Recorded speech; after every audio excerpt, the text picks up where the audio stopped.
wabarakatuh. Halo teman-teman, perkenalkan saya mahasiswa dari Fakultas Keperawatan dan Ilmu Kesehatan Universitas Muhammadiyah Banjarmasin.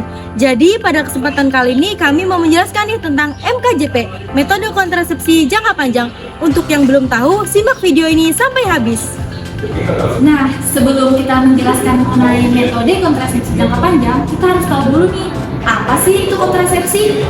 Nah, kontrasepsi itu adalah cara atau alat yang digunakan untuk mencegah, menjarakkan, dan mengakhiri kehamilan. Alat kontrasepsi terbagi menjadi dua, metode kontrasepsi jangka panjang dan metode kontrasepsi jangka pendek. Metode kontrasepsi jangka pendek adalah metode yang digunakan untuk mencegah kehamilan dengan jarak 1-3 bulan saja. Sedangkan metode kontrasepsi jangka panjang adalah alat kontrasepsi dengan jarak pemakaian 1-3 tahun hingga seumur hidup. Nah, jadi teman-teman, sekarang kita jelaskan tentang MKJP, metode kontrasepsi jangka panjang. Pada metode ini, dia terbagi menjadi dua, ada IUD dan juga ada implan. Nah, yang pertama ada IUD. IUD ini adalah alat kontrasepsi yang dimasukkan ke dalam rahim, biasanya berbentuk huruf T atau dikenal dengan spiral.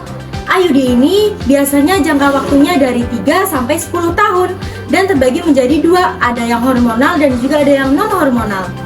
Jadi, IUD ini ada kelebihan dan juga ada kekurangannya.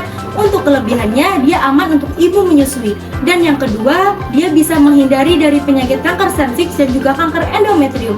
Yang ketiga, bisa dilepas kapan saja.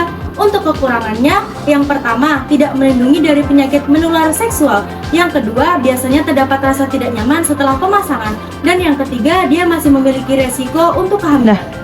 Nah, yang kedua ada implan.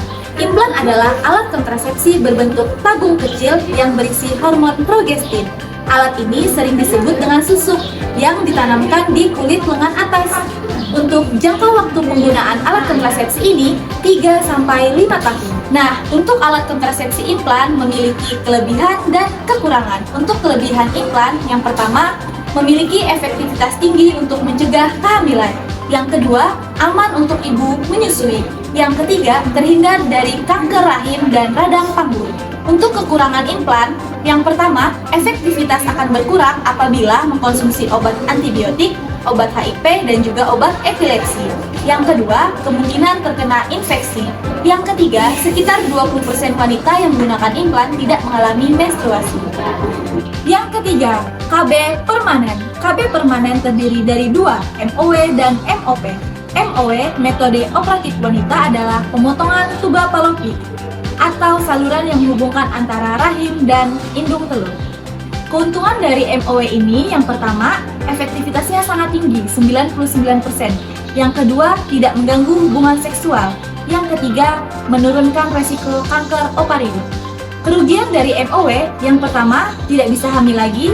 Yang kedua, tidak melindungi dari penyakit menular seksual.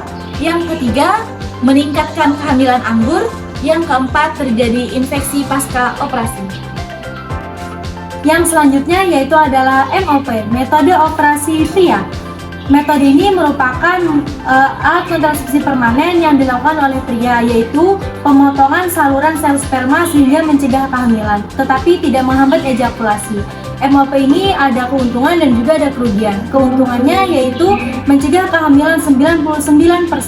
Dan yang selanjutnya tidak mengganggu hubungan seksual. Nah, untuk kerugiannya yang pertama yaitu meningkatkan resiko terkena HIV, meningkatkan resiko terjadinya infeksi, dan yang ketiga bisa menimbulkan lecet pada skrotum. Nah, teman-teman sudah tahu kan apa itu metode kontrasepsi jangka panjang? Untuk meningkatkan derajat kesehatan ibu dan anak, ayo menggunakan alat kontrasepsi. Dua anak lebih sehat.